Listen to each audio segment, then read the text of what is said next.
All right, thank you, everyone. A very good morning to everyone. My name is Bosin Amofaye. I am the CEO and Chief Editor at Frontier Africa Reports. I'm also an anchor on the Arise Exchange. It's Thursday, December the 18th, and I have the pleasure of welcoming everyone to this very important webinar online, the SafeVest Financial Services program, which is 2025 global markets, 2026 global market outlook, of course, with a very big focus on what's happened globally within Africa and Nigeria for 2025. The headline conversation is whether we're set for a reset in Nigeria or the market will go through a bust in the next year or so, looking at the cycle of the market over the last 60 years or thereabout. So let me say thank you to all our participants here in Nigeria and from wherever you're joining us from around the world. Thank you very much for coming through for this. Let me just give a few background to today's webinar, and of course the organization putting this together, SafeVest Financial Services, is licensed by the SEC in Nigeria as investment advisory and interbroker dealer firm. SafeVest provides a disciplined long-term investment guidance across Nigeria and international markets, and that's also across Frontier Africa as well. SafeVest is dedicated to building sustainable wealth for a broad clientele, and of course, this which includes individuals, families, and institutional investors. You can go on our website and you can read more about this institution, www.savest-financials.com, so you can get more detailed about this firm here. Let me also introduce very quickly the two officials of this firm that will be speaking to us today, providing a very robust PowerPoint presentations about the global markets and the fixed income on one hand. Then, of course, on the other hand, a lot of a drill down into Nigerian equities market to give us a couple of background, but give us the perspectives that we need to make the right investment decision in 2026. Let me introduce and please welcome Nathan Nwokolo, CFA. Nathan Nwokolo is the founder and the Chief Executive Officer of SafeVest Financial Services Limited. He has about 2 decades of experience in the industry, expertise in wealth management, fixed income trading, portfolio management. He brings a lot to the table. Thank you very much, Nathan Nwokolo, CFA, the founder and CEO, for putting this together with the rest of your team. He'll be taking the first shot at the presentations at this webinar. Our second speaker is Isaac Christian, also an ACS. He's the head of fixed income trading at SafeVest Financial Services. He's an equities analyst with a master's in finance from the Lagos State University and a chartered stockbroker and authorized dealing clerk of the Nigerian exchange with almost 20 years as well as cognate experience in the industry as well. So 2 of them are the key speakers today, and they're all prepared, ready to go for this webinar. But let me just make a very quick disclosure and disclaimer that this no information that is given during this webinar should be construed as an investment advice. We know investing carries significant risk and requires the professional advice of a competent investment advisor. So all our participants are advised that some members of a SafeVest hold investment in certain companies that will be mentioned in this webinar, and the report that would also be available on our website, on SafeVest Financial Services website, so you can see that. Additionally, some of these positions are held in SafeVest model portfolios. This information is provided for transparency and does not constitute an investment advice. We put that disclaimer out there as we get this webinar started. The full report, as I mentioned, will be available online for download on our website, www.savest-financial.com, at the end of this webinar. We should also like to get your questions and comments throughout the event. So a bit of a housekeeping here when it comes to our Q&A. Remember, you've got a Q&A button. Just put your question there at the back end. We're going to see that. If you have comments, also put it there as well in the chat box. Remember to also keep your volume on your set on mute so that there'll be no interference during the presentations. And as soon as you finish asking your question, please kindly also activate the mute button. We look forward to a very robust conversation. I got a few questions of my own. For those of you who is aware, I ask questions for a living. So, and I'll be asking a few questions of the two speakers as we move on. So let's get started. Reset or bust 2026 global capital market outlook. Nathan told me, the CEO, that it's got something about investors' psychology. How does he get into the head of investors who are investing across market? What are some of these that you need to know? Let me yield the floor for our first speaker, the CEO of Service Financial Services Limited. Please, Mr. Nathan Nwokoro, CFA. You got our attention. Let's start with the psychology of patience in a greedy market. You have the floor. Okay. Thank you. Thank you, Mr. Boasin Omofaye. We're excited to have you. And good morning to all our participants this morning. I can't say how happy I am to have all of you join us as we go through this discussion. Now, when you think about investing, one of the questions we get asked the most as investment advisors, as market practitioners, is what is the next best investment opportunity? And I think this question is justified. However, success, long-term success when it comes to investing, does not have so much to do with how smart you are. A lot of us think that being smart, ability to interpret financial statements, analyze markets, analyze securities, is what gets you over the hump. It's what guarantees you long-term success. However, one thing that we often ignore is how we think as individuals. And when I say as individuals, as a collective, whether you are a market participant, an investor, or even professionals like us, the way we think is what is most important to an investment program. And what you find out is that what rules the market is fear and greed. And this is the sole reason why most people are not successful when it comes to investing. It has little, most times, to do with how smart you are and your ability to analyze market. It's about your own behavior as a person. And when you talk about fear and greed, look at this curve over here. So at some point in your investment journey, the life cycle of any investment, there's that early part where you have doubt, where you're not so sure of what is going on with your investment. And then suddenly, once the markets start to appreciate, get bullish, as you see asset prices rise, you start to get a bit more confident. There is hope. And then suddenly, it gets to a point where you start to see FOMO, which is what we have seen happen in the market in the last couple of years. Fear of missing out. You start to hear stories of how much people have made investing in a particular market, investing in a particular security. And this is where a lot of people are pulled into the market at this point, late in the life cycle of most investments. Then at some point, you get very excited when you see that the market is bullish. If you look at the situation of Nigeria, since 2023, we've seen a very bullish market. 46% in 2023, 36% in 2024, and this year we are nearing 50% return in the market. This is time of excitement, and you can tell that a lot of people, decision making at this point is not guided by fundamentals, it's guided by sentiments. And then suddenly, if there is a shock in the market and there's a drop in price, the reaction immediately is that people think, oh, this is a short-term trend. We can wait it out.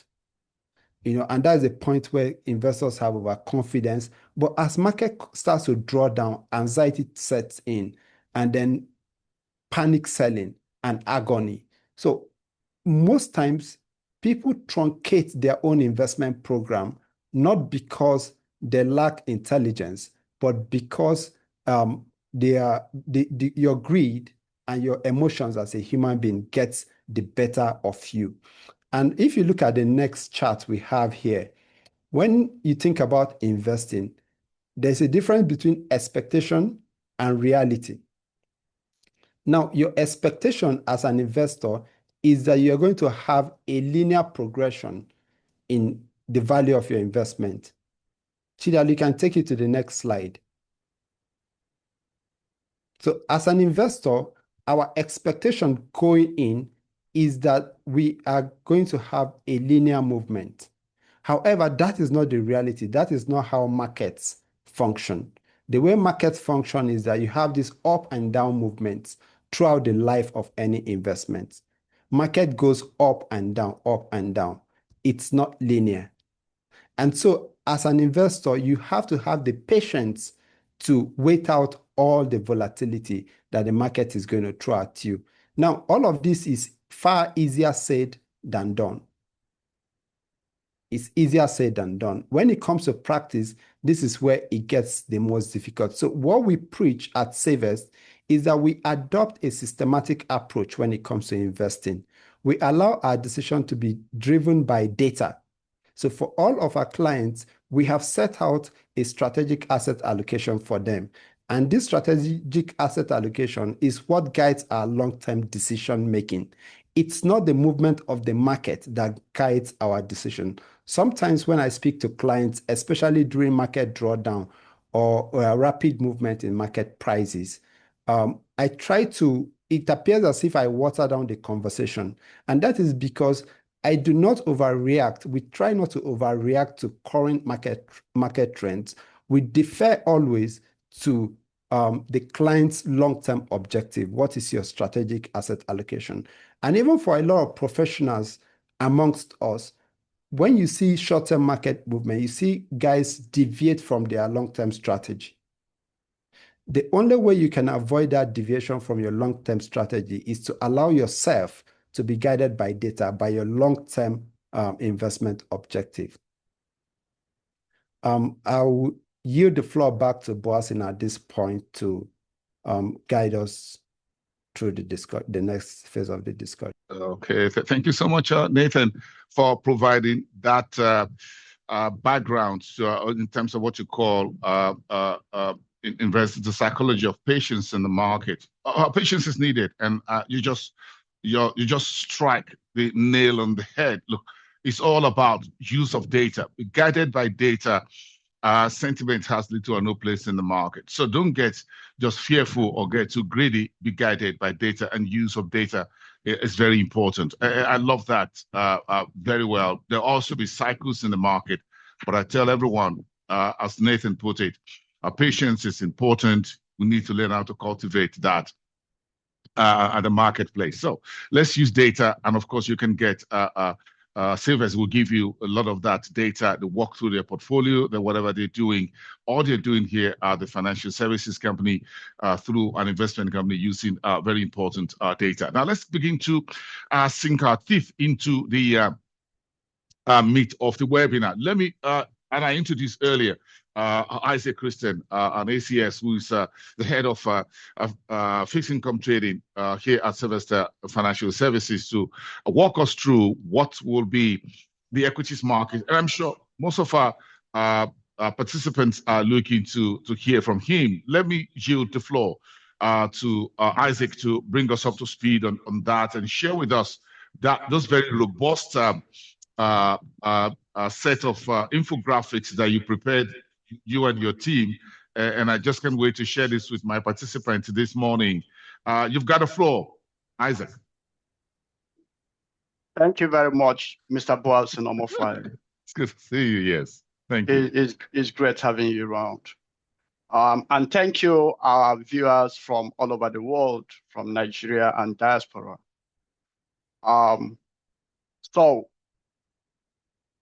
Looking into the 2026, we are going to use what has happened in 2025 to kind of extrapolate or discuss our expectations for 2026. Please, can we have the slide?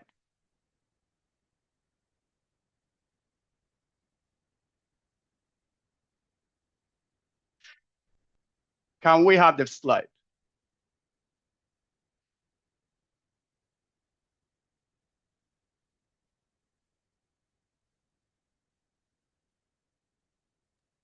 All right, the slides are coming through, Isaac. So you just continue your presentations. We're just going to push those slides, those graphics up on the screen in just a moment. Just please go ahead. All right. So we going down to 2023, we have seen a bullish run in the Nigerian capital market. Into 2024, 2023, we had about 46% growth in the market, of 46% return.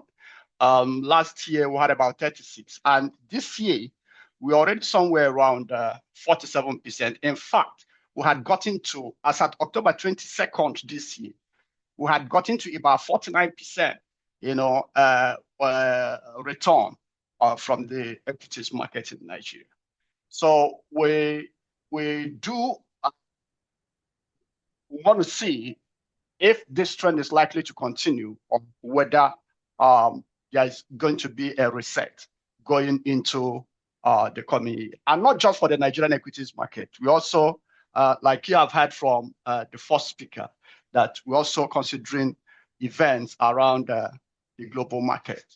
So let's go into what has happened in the historical perspective. Give us a historical perspective of the Nigerian exchange group, okay, from the foundation years, which spans from 1960 to 2000. Okay, first of all, the Nigerian equities market was established in 1960 as a Lagos stock exchange, and graduated over time to become what we have seen today.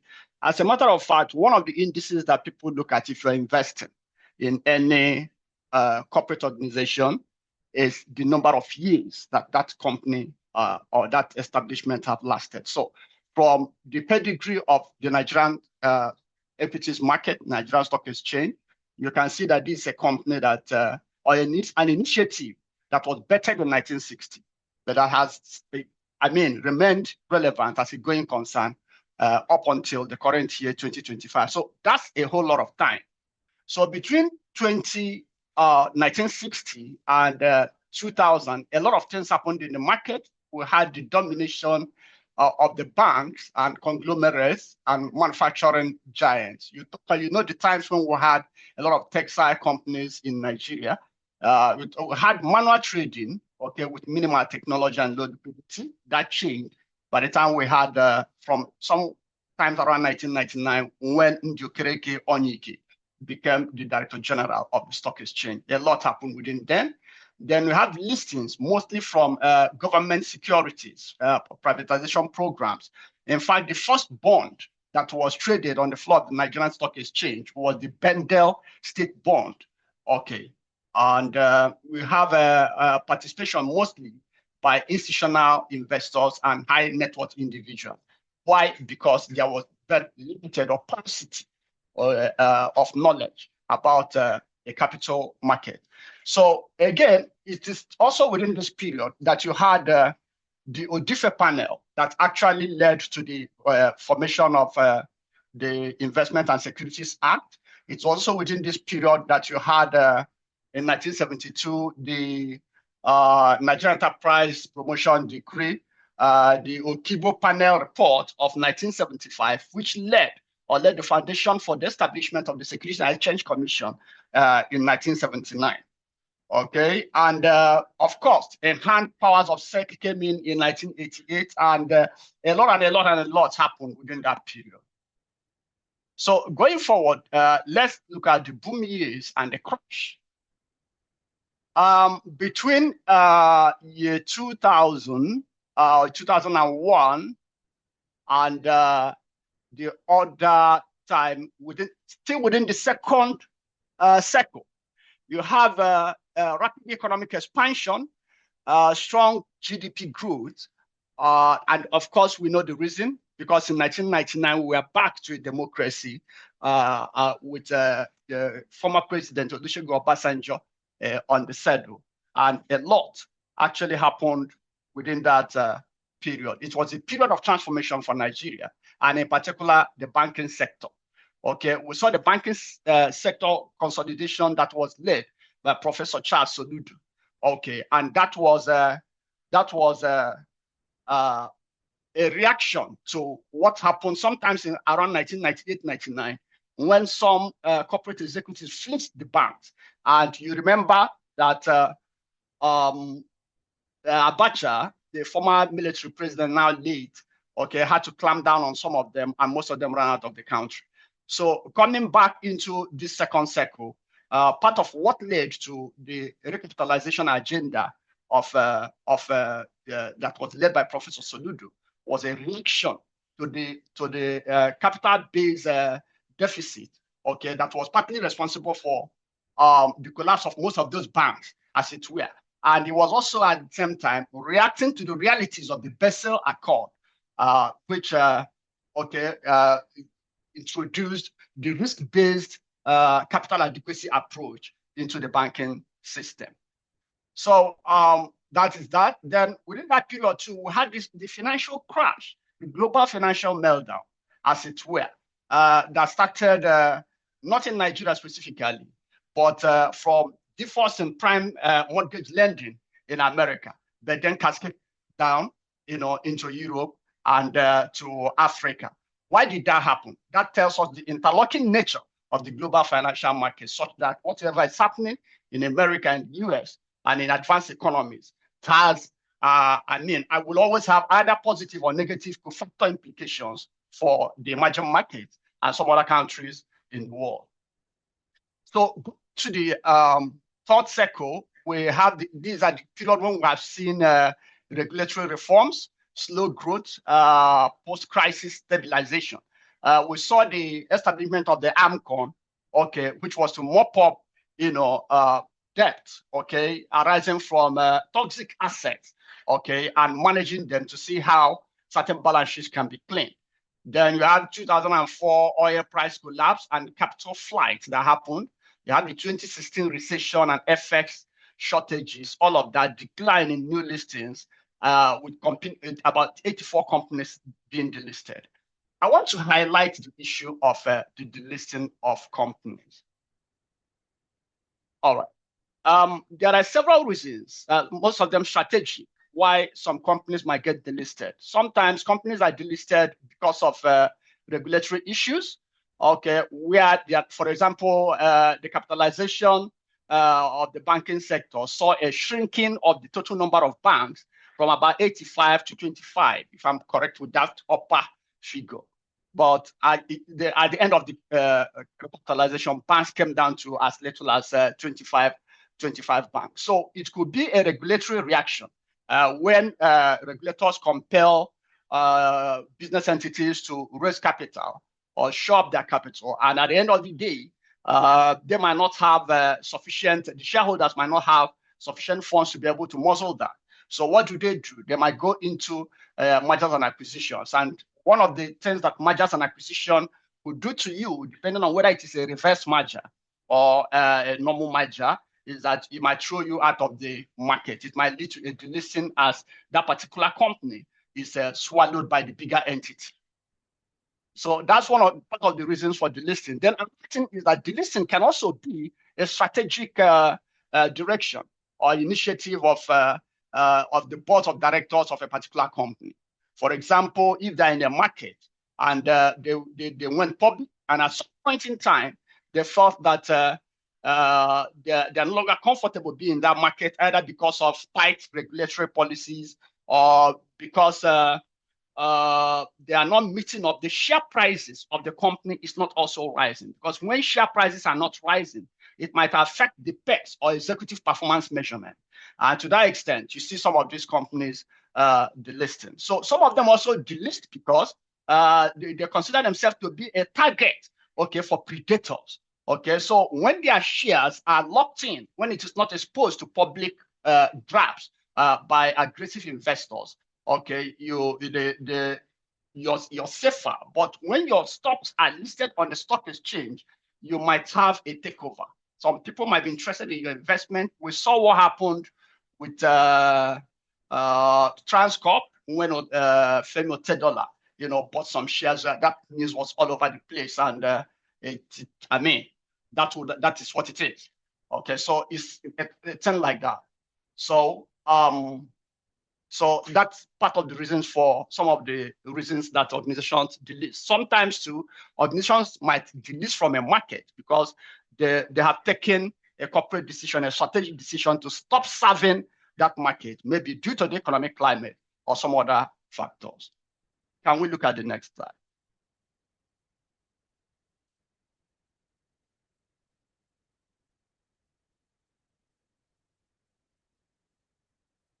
So this will take us into the strategies with which we'll play in the Nigerian stock market in the year 2026. So we are looking at, considering the fact that the market has reached a peak. So I've been following the market, you will understand that most stocks were in an overbought position as at June, the end of June this year. Those who were using candlesticks to trade, following technical analysis, will tell you that there was the emergence of dodgy candle, which speaks to the possibility of short-term profit taking. Some traders took that for granted. Some portfolio managers did not adopt that strategy. They overlooked it, which is also very possible and convenient if you have a long-term strategic position in the market. So that happened, and we saw that consecutively for about 2 months from July, that the market was in the red.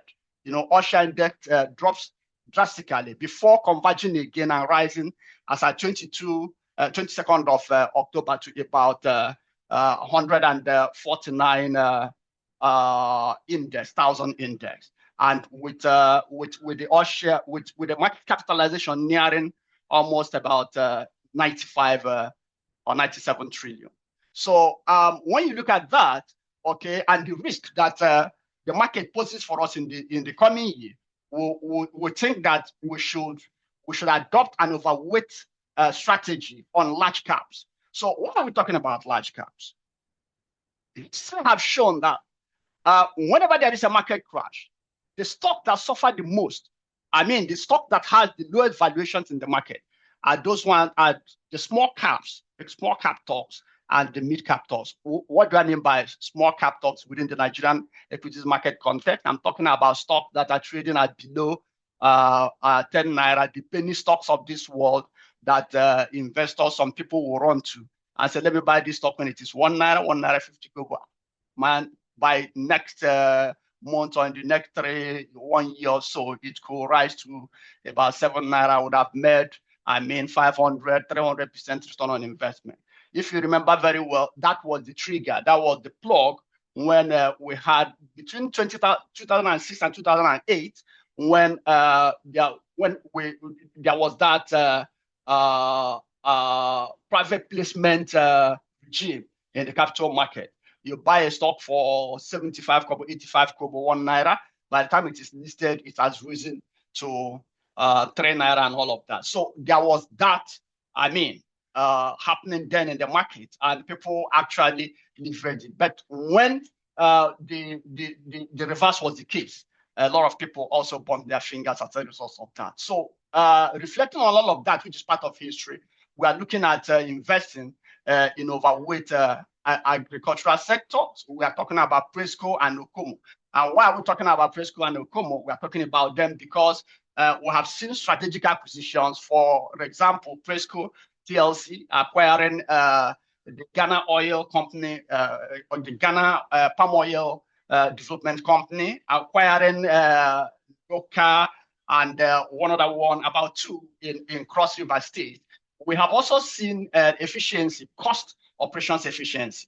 And aside that too, we have seen capital injection. We have also seen Okomu, involved in strategic acquisitions. So for telecommunication sector, MTN is also we all know that we have had data an increase in data utilization, and of course, we've seen the increase, okay, in tariff by 50%. All of that have gone to, okay, put them in a better state. Then for oil and gas, we are holding high Seplat in Nigeria and because of strategic acquisitions too, and operational efficiencies for the banking sector. We're looking at the big four, okay, because of very strong fundamentals. And then in the consumer sector, we're looking at Bua Foods, Unilever, and the likes of Unilever. Can we go to the last slide? So strategy for, okay. So when we come to the oil sector, we're saying that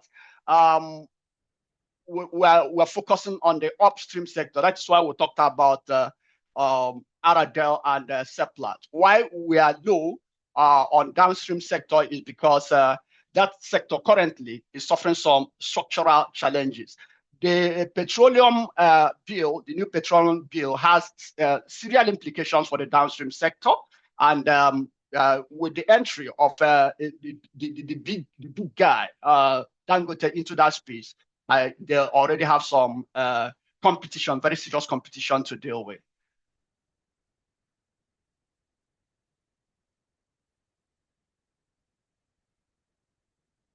So, yeah, we're still on the strategies for Nigerian stock market in 2026.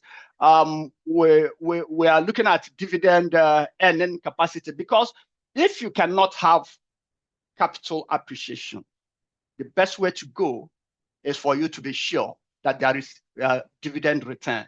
And so even though your dividend yield could be low, okay, and which is below what you would have made if there is a capital appreciation, but it still saves you, reasonable positive cash flow to stay with a dividend-paying stock. Those stocks that have good track record of dividend payments. So here we have Zenith Bank PLC Guarantee Trust. We have United Bank and Access Bank, and you can see Access Bank dividend yield as high as 12 naira 50 kobo, even though the current price, okay, today does not sit in that position. Most of the other stocks are highly priced above, okay, Access Bank. But you can see that with Access Bank, their last dividend yield was 12.50%. So that's part of the strategies to go with.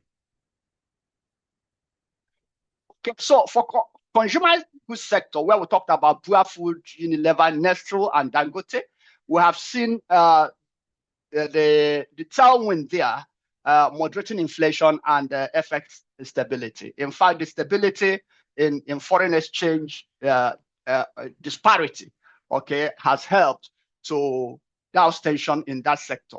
And of course, the inflation rate in Nigeria has been on the downward trend, currently at 14.45%. So we hope that this trend is sustained. So the keys to the sector is disciplined operators with volume growth.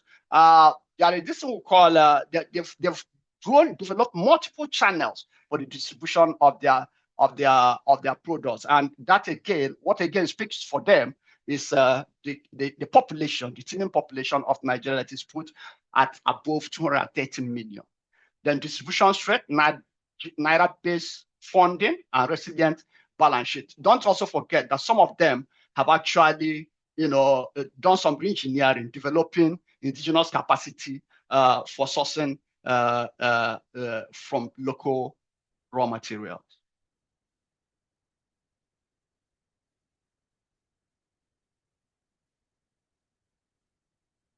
Next slide.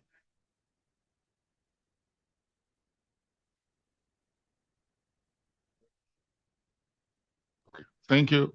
Very great one for you. Thank you so much, Isaac Christian, for the head of fixed income and trading at Savers. Thank you so much for that run through of the Nigerian market equity side for this year and what the outlook and strategy should be for next year. I think it's been very great listening to you, and I picked up quite a whole lot of areas to speak to and where the opportunities are for investors who are looking to make value and follow what's happening at the macro level, see how it all plays together on the equity side of things. We've got to have a little bit more robust Q&A and interactions on all of this. But I think it's very good. Thank you so much, Isaac, for that. Take a rest a little bit, grab a cup of coffee, and let's take a listen now to see the global market outlook and a bit of where we are at the moment from the CEO himself, Nathan Nwokoro. Again, I'm interested in the global market play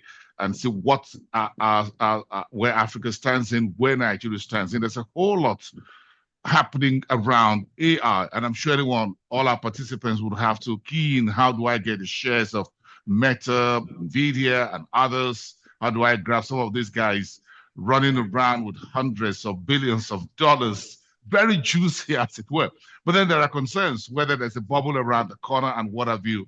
So you've got the global market playbook for me and my participants, Nathan. So just dive into that for us. Let's listen to you. Thank you. Take it away. Okay, thank you very much, Mr. Bossing. Now, before I get into this conversation, what is the attraction for global investing? Now, you discover that the most investment programs are those investment programs that are not dwelling on a particular market. The most successful investment programs today have to be global in nature. Thankfully, the African Exchange Linkages project that we have, Nigeria has signed up to it currently, now gives us access to invest not just in the Nigerian market, but across the African market as a whole. Now, if you think about some of the most successful companies listed on the Nigerian Stock Exchange, they are companies that have markets across Africa. You talk about the Dangote Cement, has operations across the whole of Africa. Airtel is another company. Although the majority of their revenue still comes from Nigeria, but the Airtel listed on the stock exchange has operations in about 14 African countries. And so you look at the banks also, Access Bank, GTB. Increasingly, these banks are evolving from Nigerian institutions to Pan-African and in some cases, global institutions. So, and that set the context that global investing increasingly has become a thing today. And for you to have a successful investment program, you must think global in nature. And now, at the global level, if you think of some of the biggest companies highlighted here, Amazon, Google, Meta, these companies have their headquarters in the US, but I can bet you that everybody on this call has a Facebook account, has a Google account, has a Microsoft account. So these are not local companies, they are global companies that have their revenues coming from all over the world. Now, coming into 2025, this current year, one of the biggest fear in the mind of investors and analysts alike was that we're going to see a slowdown in capital expenditure spending from some of the so-called hyperscalers. These are the companies that are actually funding the entire AI build-out. Speaking of Amazon, Microsoft, Google, and Meta. However, what we have seen, you can go back to the next slide, the previous slide. What we have seen currently is that the spending is not slowing down. This year, just these four companies are spending close to $380 billion in the entire AI build-out. And the projection is that the spending is not slowing down. If anything, on the conference call, at least from their most recent conference call, is anything to go by, the projection is that these four companies alone are spending about 502 billion naira in the entire AI project. So I think that as market analysts, as experts, we always want to talk about something. And this is one of the things that the market, I think, today wants to talk about. Are we in a bubble? But for me, this is my personal opinion. You can't be talking about a bubble for a project that just started in 2023. If you remember, the whole AI became a thing in 2023 when ChatGPT came out. The build out is just getting started. So I think speaking about a bubble is still very premature, in my opinion. However, some of the concerns that we have, you can go to the next slide. Some of the concerns that investors have has to do with valuations. If you look at this chart, as a collective, the information sector of the S&P 500 has the highest price to earnings ratio of any sector on the S&P 500, the highest. And it comes to, as of 16th of December, 35.65. No other sector has a price to earnings ratio that is this high. So on one hand, you can argue that this sector is overpriced. However, if you look at the return on invested capital, you also see that they also have the highest return on invested capital.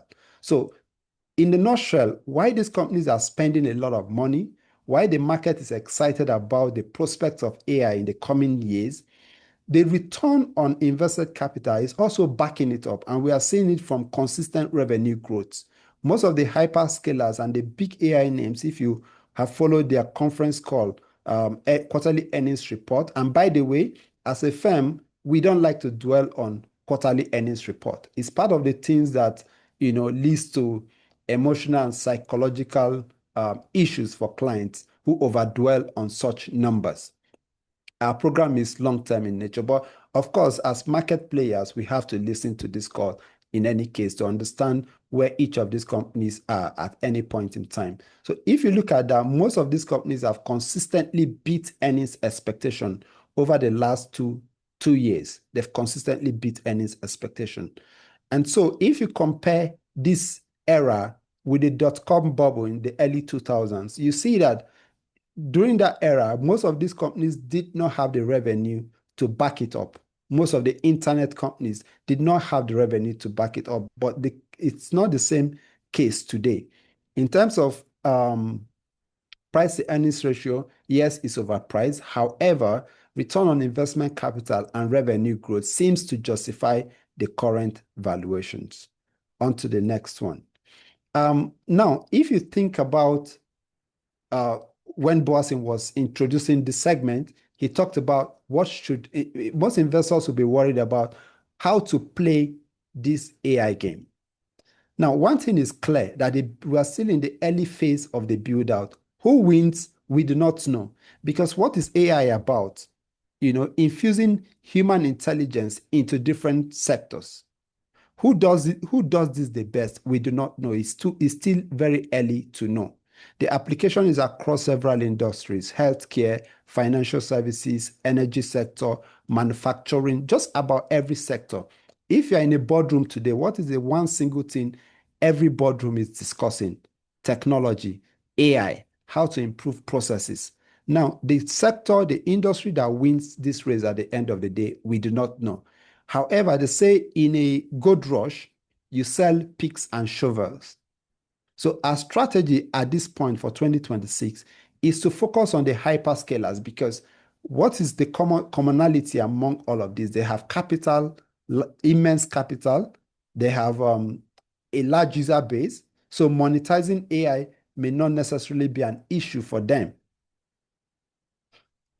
And also they are in a position to buy up the smaller companies that come up with new innovations. So they are well positioned to make the best use of this AI build out initially. How they sustain it, we'll see over time. So on one hand, we have the hyperscalers. On the other hand, we have the guys who are building the infrastructures, because whether AI is successful or not, these companies have the next 3 to 5 years to continue to sell these tools, if you have it that way, to sell the tools that is needed for the build out of AI. And one of the clear winners today is NVIDIA, because they were the first to build the chips that started powering these data centers. NVIDIA, every other person, AMD, Broadcom, they're playing. And then you have Taiwan Semiconductor that controls the manufacturing of these chips. They are responsible for most of the chips that we use today, the actual build out of the chips.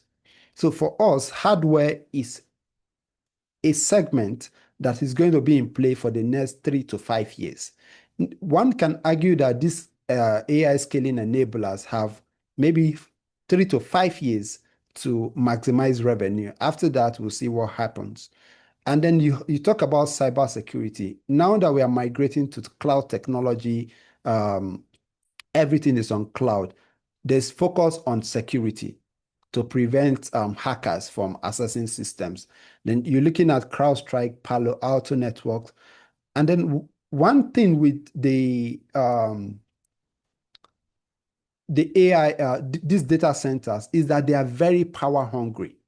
They need a large amount of data. And so today we've seen a rise in nuclear energy companies like Constellation Energy, Vistra Corporation, and Next Era Energy. And then the French company Schneider Electric, because these data centers need a lot of power, and cooling system, advanced cooling system becomes very, very important for the build out of these data centers. Next. Now, beyond AI, there are also other opportunities outside of AI in the market. If you look at an investor's portfolio today, a global investor's portfolio, the likelihood that this massive concentration in technology companies is very high. Most portfolios today are largely concentrated in technology companies, and that is a source of worry for many investors. Because if there's a bubble, as we are discussing today, if there's a bubble, most investors will be exposed to significant losses. So what we've seen in the last couple of months is a rotation away from technology to other sectors. And one of the sectors that we think will benefit from this rotation next year is the financials. Increasingly, we're hearing of mergers and acquisition. Prospect of new listings in the market. In Nigeria, we're expecting listing from Dangote Refinery, which is going to be a big one. In the international market, OpenAI is expected to list next year, and so also is a couple of defense stock, large defense companies, are expected to list next year. And this is going to have a positive impact on the financial services sectors. We're going to see increase in mergers and acquisitions and new listings.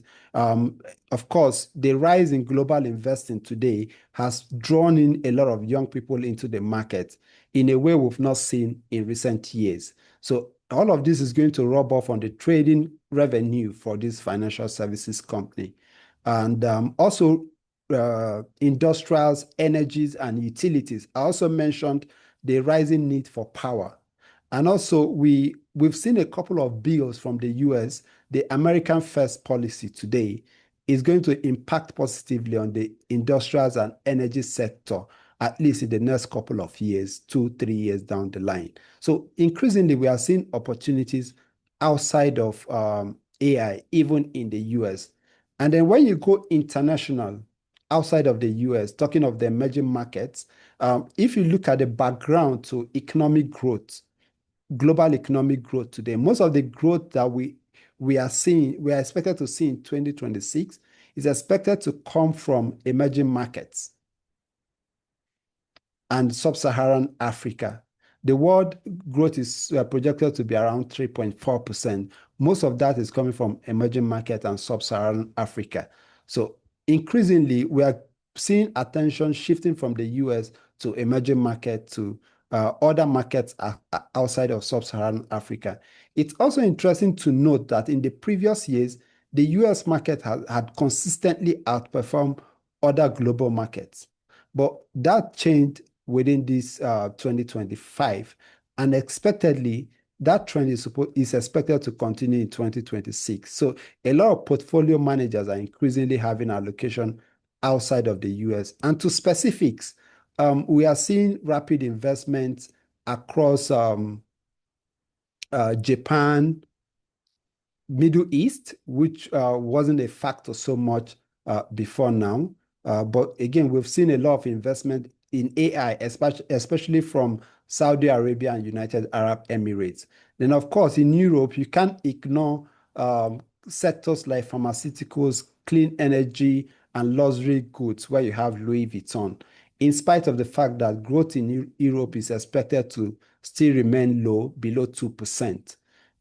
For Japan, we've seen aggressive investment from the new president in semiconductors, robotics, manufacturing, and precision, factory automation and precision manufacturing.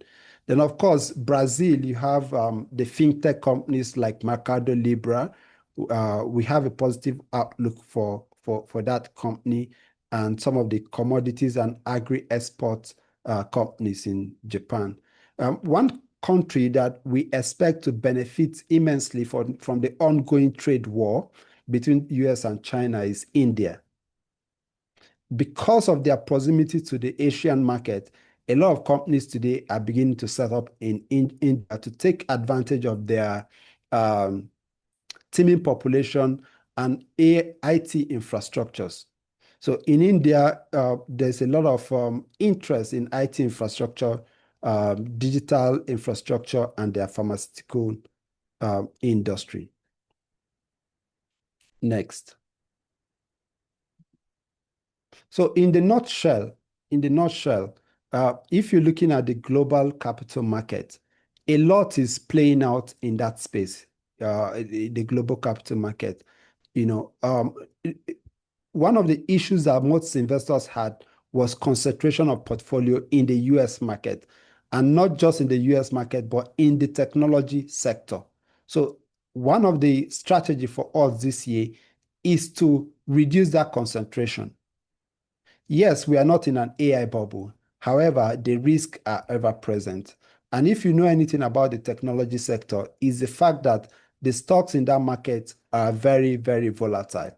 Yesterday, we saw what happened with Oracle that dragged the entire market down. So it's a market where you're going to see these ups and downs continue to play out into 2026. But for long-term investors, our outlook for the technology sector is positive. However, you have to get exposure to other markets, other sectors outside the US, other markets in Europe, emerging markets, and of course, in Africa. Back to you, Bosin.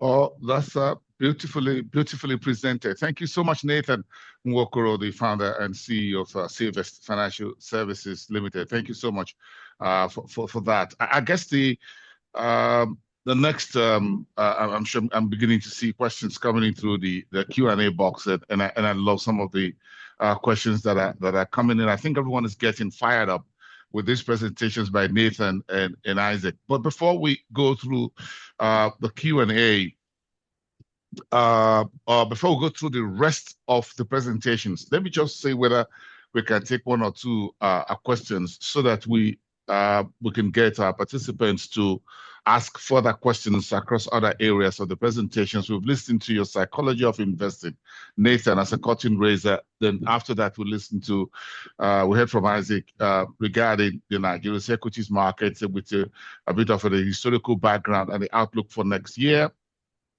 And again, we just heard from you as far as the global market is concerned. What are the upside and the likely downside with AI and markets outside the United States, and why we need to stay focused on technology. Technology will always be a win in 21st and 22nd century moving forward.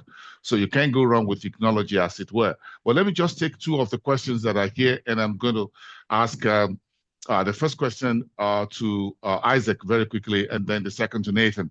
Let me ask, Ojebode Victoria has a question, and maybe this will go through to Nathan, as it were. Let me look at this. He said, how can portfolio in the Nigerian equity market be positioned to capture value from the global expansion of artificial intelligence despite limited direct AI exposure locally? Isaac, let me give you, can you bite into this for me very quickly first? What do you think?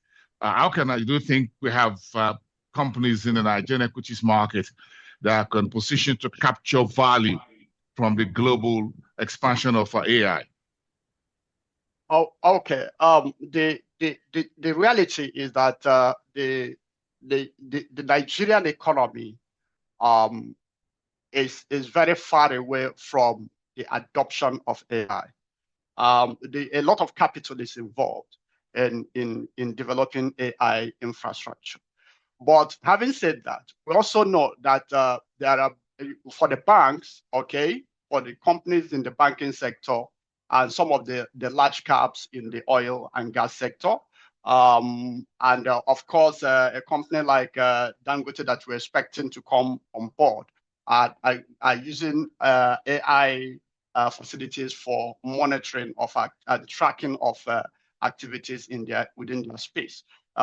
Using it for the bank, they're using it to drive operations. So for now, the only companies that have the tendency or the possibility of integrating AI into their activities to enable any person to participate or benefit from the AI build out is the telecoms companies like MTN of this world, like Airtel, which of course even have international branches, which very well internationalized and a multinational for that matter. So you'll be looking at in the direction of the telecommunications. You'll be looking in the direction of the banking sector. You'll be looking in the direction of the big guys in the oil and gas sector. So from there, you might get a modicum of the benefit that accrues to through AI. But then that angle, this initiative, this innovation is seriously untapped as far as the Nigerian economy is concerned. Okay, thank you so much, Isaac. I think I'll just add insurance to your list. You mentioned banking, you mentioned telecommunications. I think insurance folks should also be able to deploy AI to support products and services as we see the insurance sector consolidation and recapitalization also move on. The emergence of bigger and stronger insurance in Nigeria. I think I can just add that to your list. But the early adopters, as it were, like you correctly put it, will be telecoms and the folks in the banking space. But let me just quickly add, and I would want investors, and this is not, of course, you've got a disclaimer, it's not an investment advice, to also look at Nigerian banks that have international exposures, Bank Pan-Africa, Middle East, UK, Europe, and Asia at footprints, because they will have to go very quickly along artificial intelligence and all that if they are going to stay on top of their game within this global marketplace. So they just can't stay back. So you're looking at UBA, looking at Access, for example, the likes of Jitco and a few others, Zenith as well in that space. Nathan, you want to say a few words on this particular question before we move to the other one from Nandi Messi? I think you both have said a lot, right? And I just think that the focus at this point, if you're thinking about AI, is a build out of the infrastructure. We are not at the phase where we are speaking a lot about application. So for Nigeria, I don't think we are, as Isaac mentioned, building out these infrastructures requires a large amount of capital. We are speaking in billions of dollars. And you are spending this money without guarantees of success.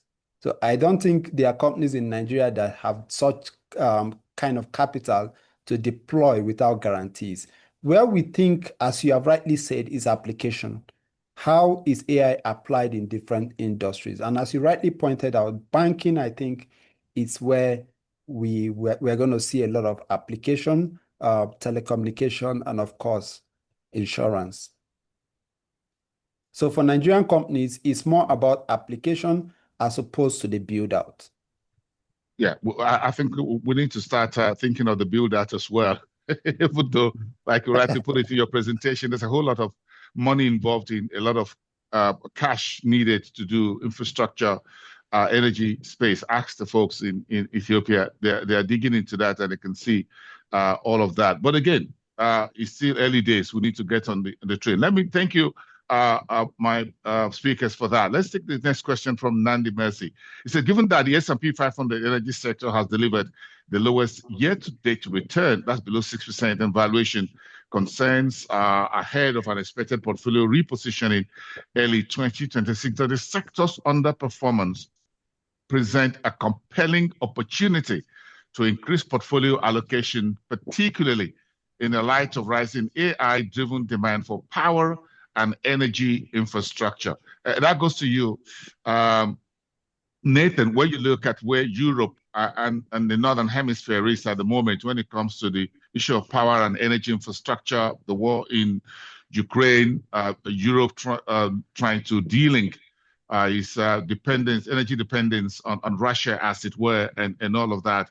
Where do you see things go in terms of asset allocation for those looking at the S&P 500 energy sector? Okay, very great question, Mercy. So if you look at the energy sector on the S&P 500, that sector has a lot of exposure to crude oil price, strong exposure. So what is our view on crude price next year? I think yesterday or so, we saw the futures price go below $60 to $55. I'm not very bullish on oil price going into 2026. I think the price is still going to fluctuate between $55 to $65 next year. And that will not impact heavily on revenue growth for this energy company. So below 6% this year, it could be negative next year if you're looking ahead, because for certain investors, you look at sectors that underperformed this year and expect that they are going to outperform the next year. But for me, the tailwinds are not in favor of the energy sector. Now, if you think about the companies that are powering AI data centers in terms of the demand for power, most of those companies are not listed in the energy sector. Most of them are listed as in the utility sector. Talking about Constellation Energy, Vistra Corporation, and the likes, they are listed as utility companies, not under the power sector. So yes, for utility companies, we think there's going to be growth because demand for power even extends outside of AI. With the growth in population, growth of companies, if you look at the US, a lot of companies are moving plants to the US. Taiwan Semiconductor has signed up to build a new plant in Arizona. So given US America First policy, we think that even demand for power outside of AI is going to increase. So for utility sectors, I think the outlook for next year is positive. However, the same cannot be said of the energy sectors. But don't forget, if you are chasing dividends in the market, the energy sector is the highest dividend paying sector on the S&P 500. So yes, you may not see capital growth in that sector. However, the dividend paid is one of the highest on the S&P 500. So it comes down to your strategy. Are you chasing dividend or are you chasing capital growth? Or chasing both? Or chasing. Okay, I'm the best. The best of the two worlds in a manner of speaking. But well said. I get a point in terms of utilities and the energy sectors in the US. I think those are very important. Let's just take this final one quickly before we go back. We'll come back to you, Nathan, for your full presentation on the fixed income side, because we can just ignore that as well. What the playbook should be for next year on fixed income. Nathan is ready for that. Let me take this from one of our anonymous attendee participants. Could the tailwind in the consumer goods sector be explained a little bit better? Thank you. That goes to you, Isaac.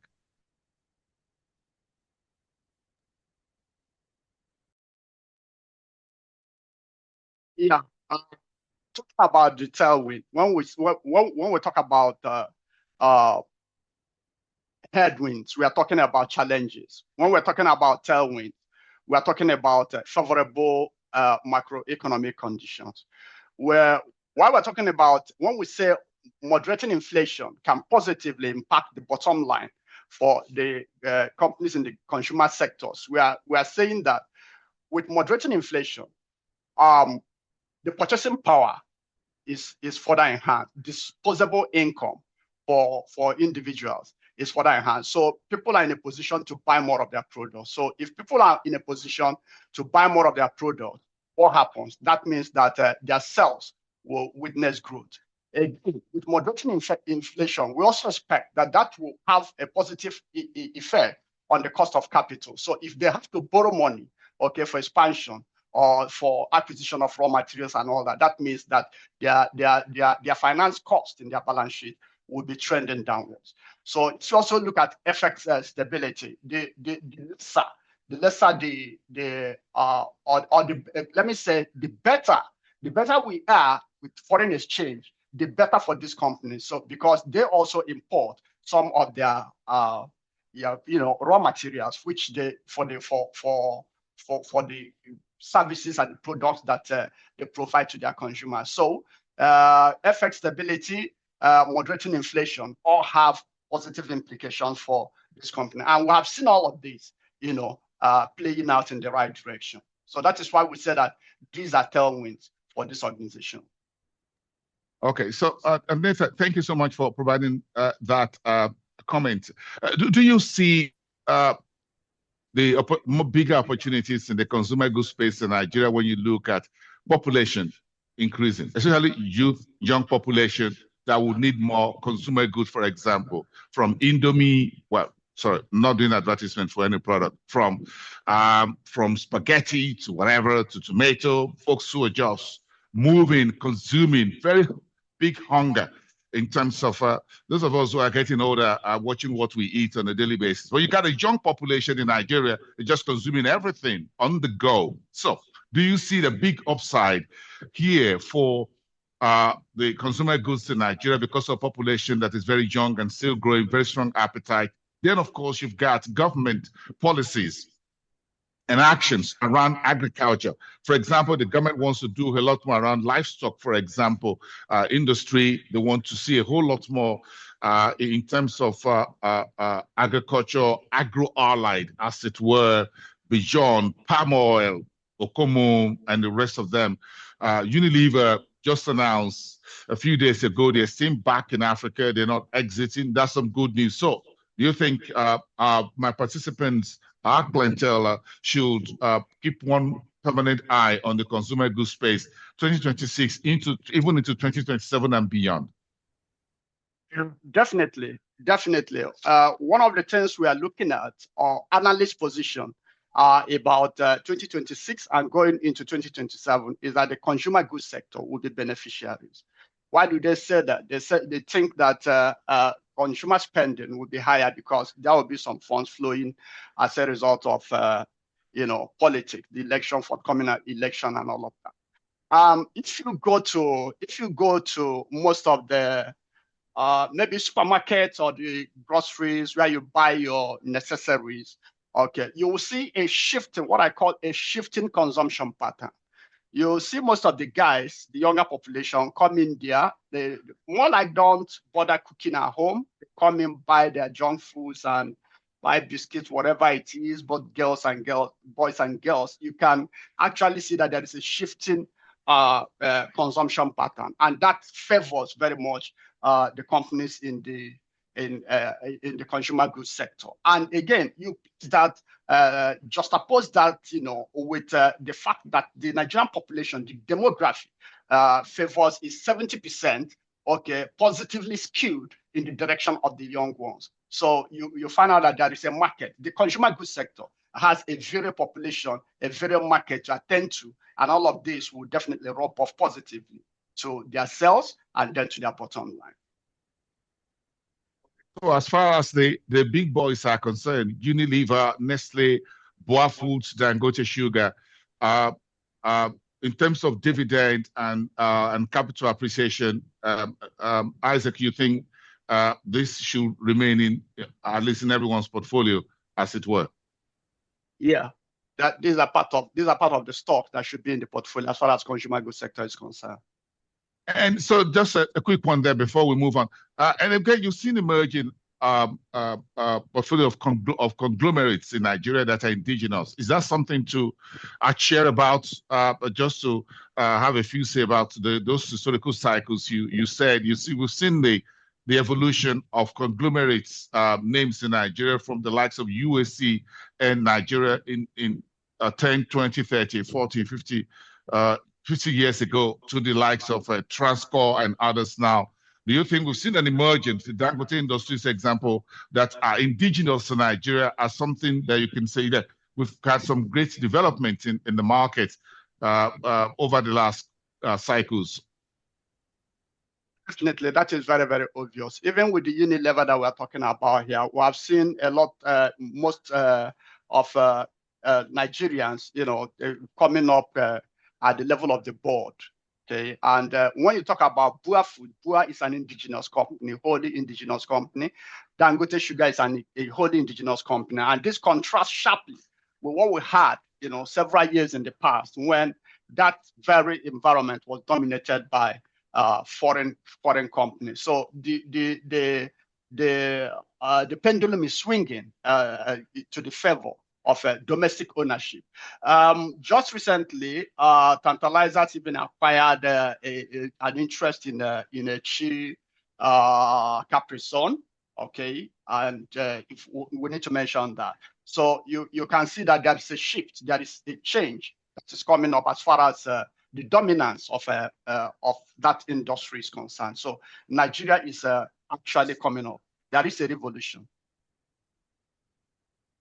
I love such a positive revolution. Nigerians beginning to take commanding heights of key sectors of the economy, because again, when you look at consumer goods, you can't go too far from agro-allied as well, where the market, a segment of our equities market has been doing well with the likes of Okomo, Presco, and the rest of them. So I think there's a correlation here, and I think we should just mention that. All right, let's allow Nathan, the CEO, Nathan Wokoro, to pitch in his fixed income ideas for 2026, giving me a bit of 2025. Nathan, you've got the floor. Thank you. All right, thank you. So what is the question that has shown up in the last 3 years since Russia attacked Ukraine and we saw inflation go up and interest rates also go up in response? Is, will rates remain at this level next year? And I don't think we've answered those questions very well. There are years where we've said rates will come down and it ended up staying high. The expectation coming into 2025 was that we're going to see a deceleration in inflation and by extension, interest rates. However, when Trump came up with his tariffs and all the shenanigans, we saw central banks start to hesitate in cutting rates. And that is what we've seen play out for the most of 2025. Expectedly, that will roll into 2026. The consensus for interest rate in the US is currently at 3%. But how we get to 3% is not going to be linear. It's going to be choppy, because what we've seen in 2025 is uncertainty, especially in relation to Trump and his tariff negotiation tactics.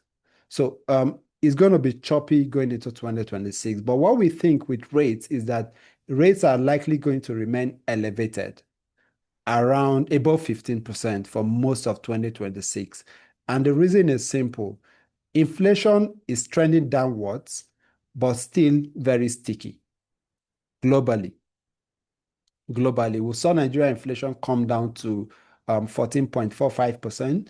US is at 3.001% currently, trending downwards, but it's going to remain sticky because we are yet to see the full impact of these higher prices as a result of tariff, especially in the US. Companies are absorbing those extra costs today, but ultimately, at some point, they may start to pass those costs to consumers, especially if Trump comes with another round of tariffs, which is not unlikely if you know him very well. So inflation will remain sticky going into 2026, and we expect that rates will remain high. Now, if you think about us, Nigeria as a country, now the motivation to cut down rate is there, it's high. However, if you've seen at the last MPC meeting, the central bank held rate at 27%, which is a wide variance from where inflation was at that point, 16.01%. Now it's down to 14.45%, but I don't think we are going to see a big cut in rates just yet in Nigeria because funding is still a problem for the fiscal authorities. If you look at the proposed 2026 budget, it's about 56 trillion, if I'm right. Yeah, a lot of that is going to be funded by borrowing. A lot of that is going to be funded by borrowing. And the projection is that we're borrowing about 20 trillion in 2026. And so the CBN may not afford to bring down rates if we are expected to borrow that much in 2026. And also debt service is also a problem. Currently it's about 15.6%. And our projection is that that could get up to 20 trillion in 2026 from 15.6 trillion. So our outlook generally for 2026 is that rates are likely going to remain high. Now, in terms of ideas for execution, where most investors have concentrated their portfolios today is in the treasury bill market. And that is understandable because it offers about the highest yield in the market today. Now we are seeing more interest in commercial papers that are issued at yields over 20% today. So, but investors need to understand that investment in treasury bills is actually for cash flow management. It's not for long-term portfolios. So if you are locking rates, if you are packing funds in the treasury bill market, money markets, that is what a lot of young people are investing in, money markets today. Understand that that market is for cash flow management. It's not for long-term portfolio positions. Now, we expect rates to remain high. Coming into 2026, all that could go the other way around. We could see rates suddenly start trending downwards in 2026. In a year from today, if your treasury bill matures, at what rate are you going to be reinvesting that fund in? So if you have a long-term objective with your funds, you should be careful how much you are allocating to treasury bills. The yields are attractive, but be mindful of duration risk, reinvestment risk. Now, if you look at the bond market, our outlook for bond market is to adopt a short to medium term duration where yields are also very attractive. Yields at those maturities are nearing 17% today. And I think it protects long-term investors from any form of reinvestment risk. So for the bond market, our outlook is short-term to medium. Yes, we expect that at some point, rates will start to come down and expose those investing in the long duration segment to capital gains. But you have to be careful how you allocate to the long duration. Don't commit too early. That is our outlook for the bond market. Don't commit too early.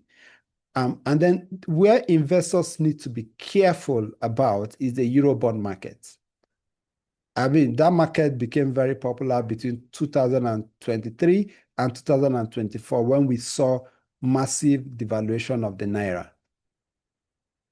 A lot of investors parked funds in the Eurobond market. However, investing in foreign currency denominated bonds, especially in Sub-Saharan Africa, comes with its own risk, which is credit risk. Default risk is extremely high when you're looking at foreign currency denominated instruments, as you see it in the Eurobond market. So investors need to be careful when allocating to the Eurobond market. You have to be very selective as to the sort of exposure that you have.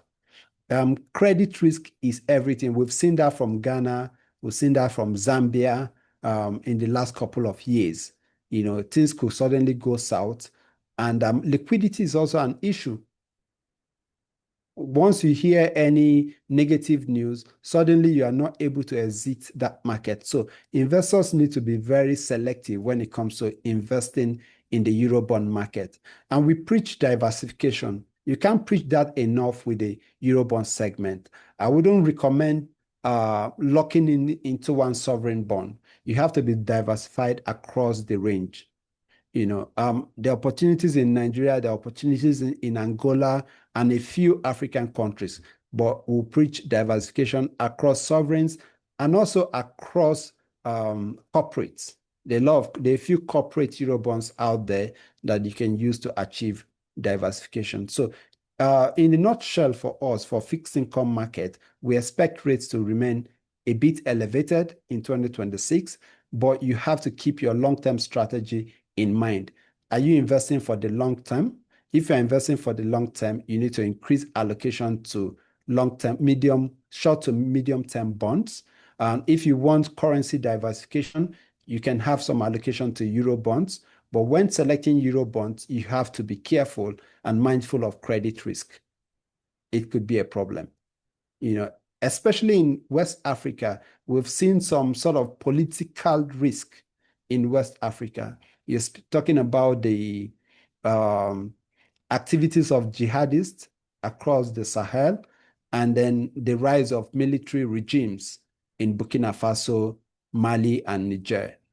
All of these pose risk that you cannot take your eyes from, not just for the fixed income market, but also for the equities market. So as investors, we must be mindful of such external risk crystallizing. Thank you. Very great, very great, Nathan. Thank you so much, Nathan Walker, the CEO, and I love that. Let me just take on a bit, one or two questions coming through, but let me just add a little bit to the end of your presentation when you talk about the risk across on political risk.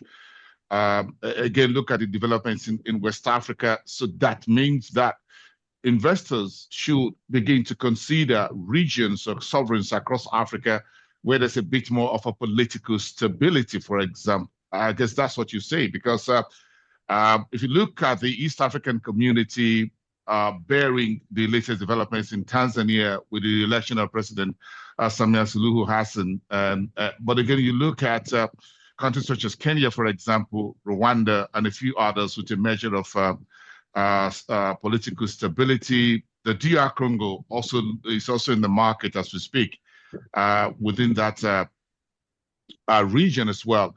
And maybe part of, I will just add a bit that there are a few DFIs or multilaterals that have a couple of bonds at the marketplace that could also be, for example, the West African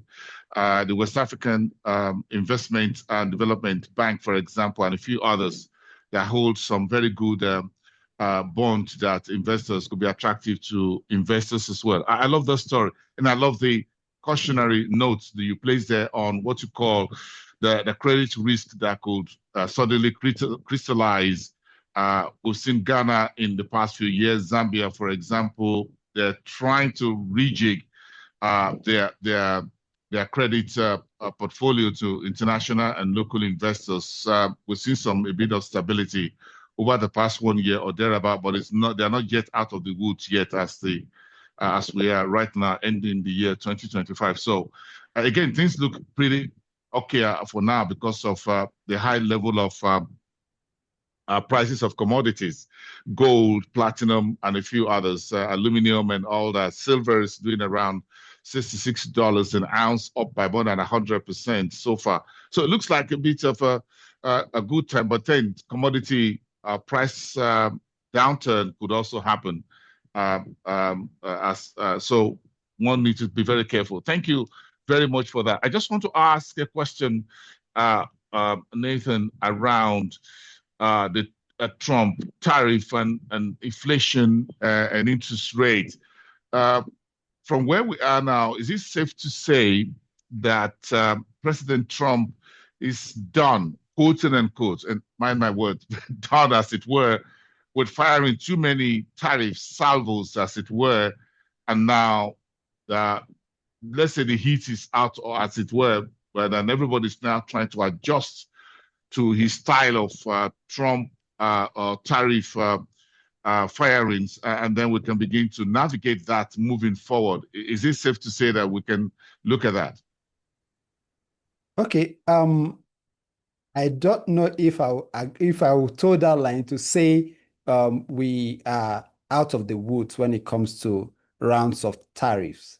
However, I will agree with you that the market has sort of adjusted to who he is, which is that I think on a personal note, he likes to be in the news. So I'm not going to say he's done, but I think we're going to hear more from him as far as tariffs is concerned. You saw Nigeria recently get added to the list of countries banned from coming into the United States. Yeah, visa and all of that. Yes, so I think with him, you're going to see something new every day. However, to your point, the market has adjusted to all of that. So we're going to see him come up with new threats, whether it's actual threats or actual application of new tariff regimes for countries. And that is the more reason why we think that inflation, it's not yet time to celebrate if you're a central bank governor as far as inflation coming down is concerned. It's not time yet to celebrate. The road next year will be bumpy. We expect rates to come down. We expect inflation to come down, but I think it's going to be bumpy, and Trump is likely to have a lot to do with that bumpiness.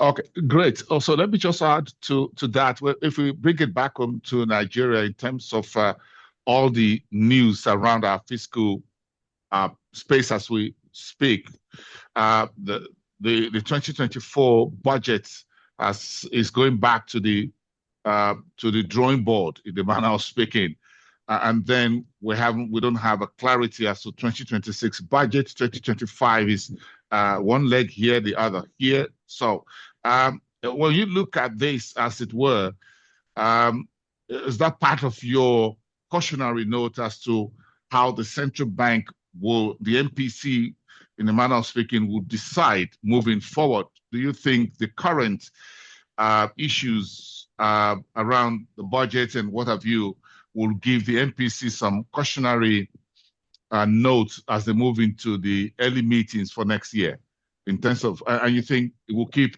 MPR still a little bit highly elevated, even though inflation is trending lower? Yeah, I agree with you. If you think about the central bank has done a very good job in keeping things in check in terms of monetary policies, unifying exchange rates. They've done an excellent job, in my opinion.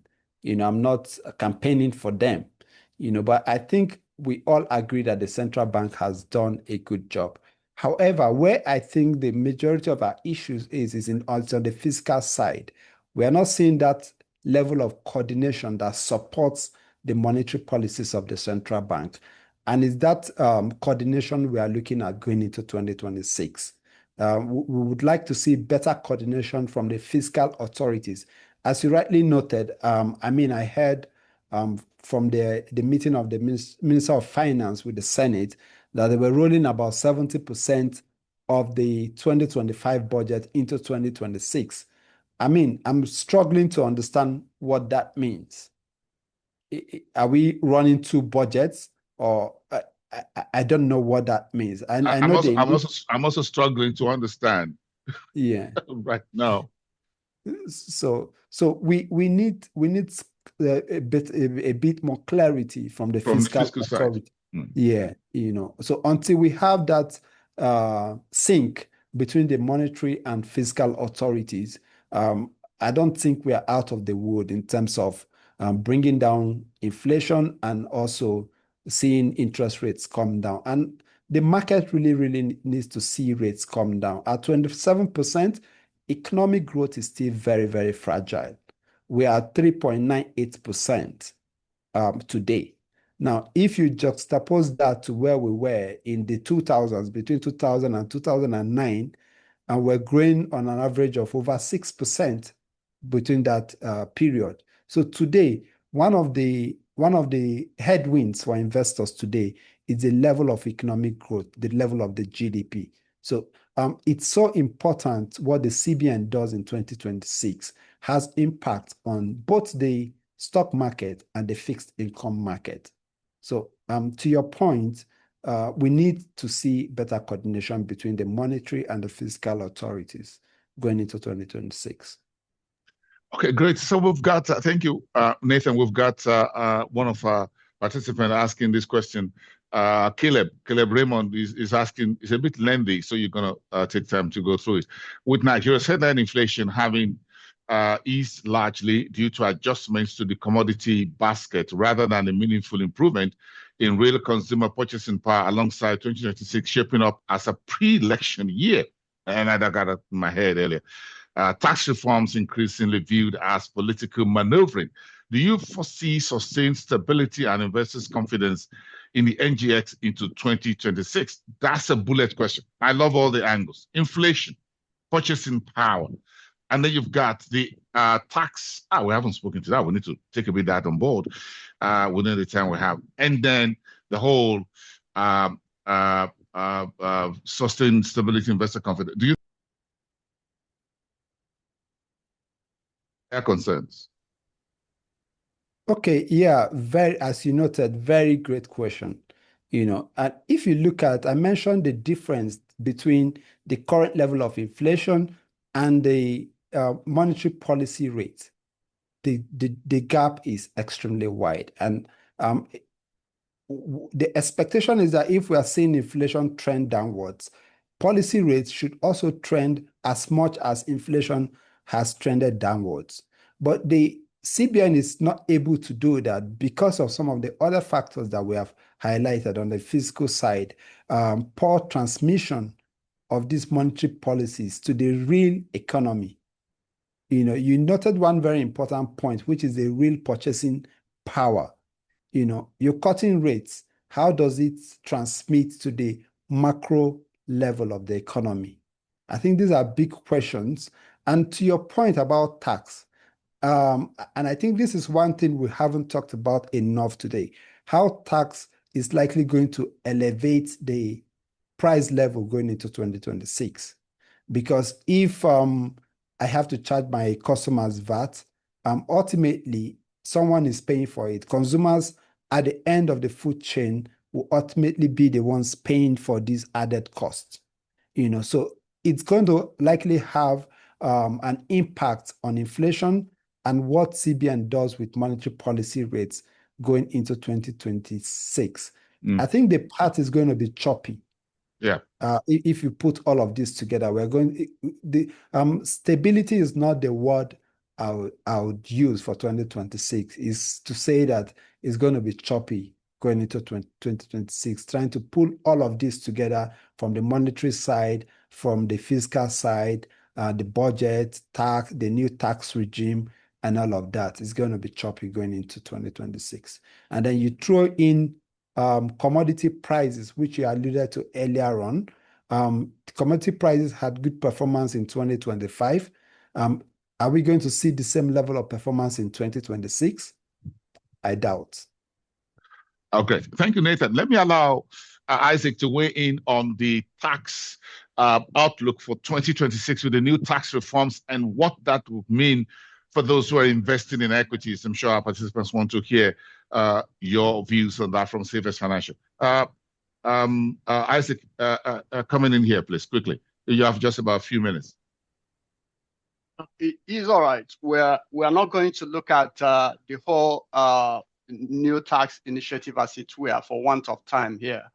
But for the personal income tax, we can see that those people who are earning below 800,000 are tax exempt. And then from 801,000 to 3 million, we're talking of 15%. Yeah, from 3.1 million, 3 million plus 1 naira to 12 million, you're talking of 18%. And then on from above 12 million, you have people who pay above 12 million to 50 million, you have people who pay 21% and 23%. Then after 50 million, you have 25%.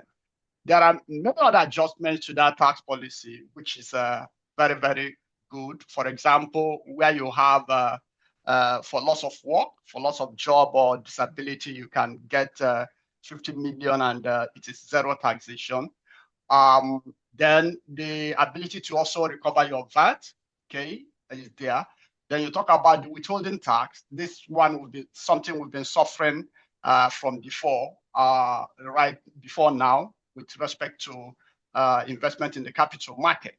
Then you have a situation where, okay, for treasury bills and federal government bonds, well, by law, the government cannot tax itself. So that has been there. So for me, that's not a new initiative. When they say that there is exemptions for treasury bill and federal government bonds, that position is very, very, that's what it's supposed to be. So for company income tax, okay, that has been reviewed to 25%. It used to be 30%. Well, that can help cushion the effect of cost of funds, operating cost, because of course interest is charged, okay, on borrowings, and then you must have to knock off your taxation before you arrive at your profit after tax. Okay, so that's a good one.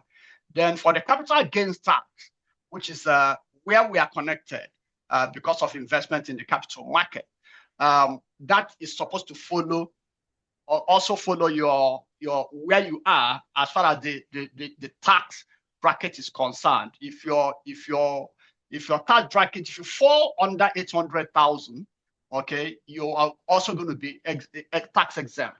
But the higher you go along the ladder, so you also be affected by the tax, you know. So that is what it is. Okay, on tax minimization for investment.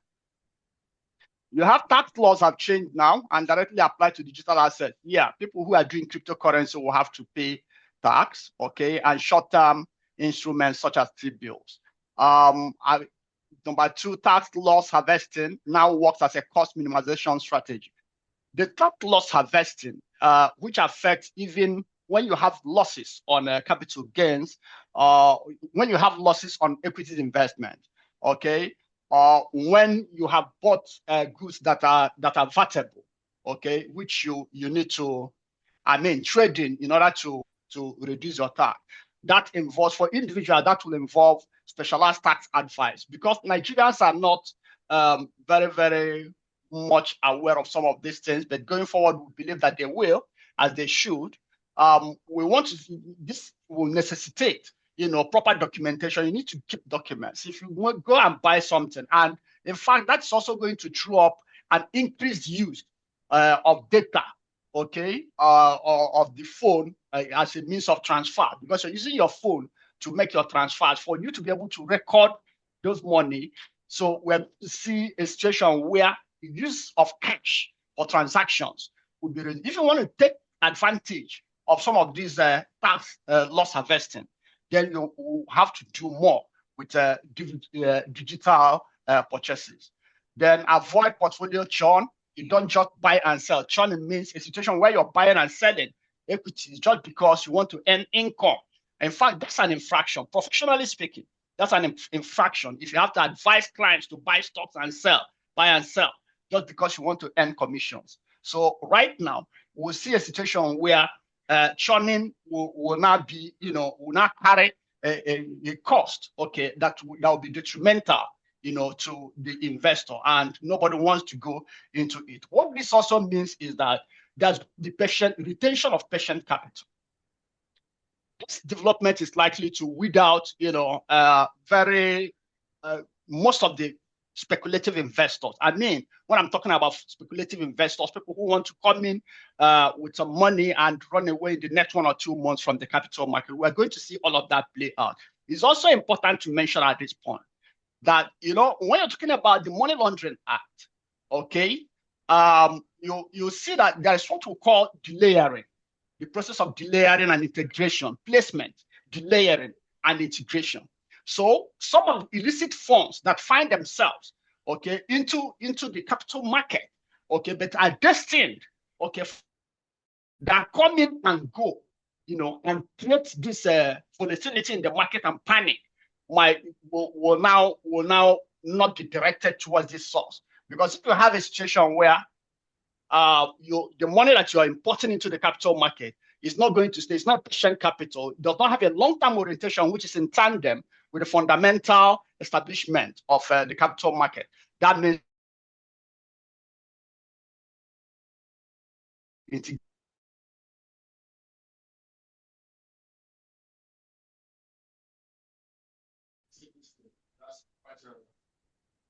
elaborate. Thank you. I really appreciate that. Just don't tax my cup of coffee here at Sylvester Financial Services. But you asked me to keep all records of my transactions moving forward. So I'm getting meat pies and some donuts. I got to keep my receipt because the tax man is just around the corner.